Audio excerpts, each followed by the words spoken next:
Gentillesse et modestie forment un couple modèle.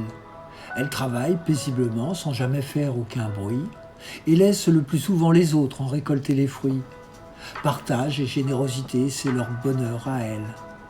Gentillesse et modestie parfois sont malmenées, quand alentour les voix s'élèvent pour ci, pour ça, que chacun vient défendre son ceci, son cela, de faiblesse et d'égoïsme, elles sont alors accusées.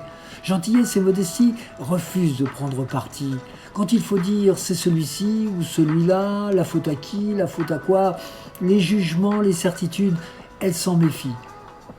Gentillesse et modestie ne veulent même pas se défendre.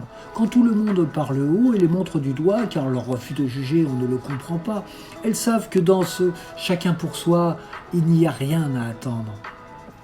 Gentillesse et modestie sont transparentes. Le plus souvent, on ne les remarque pas.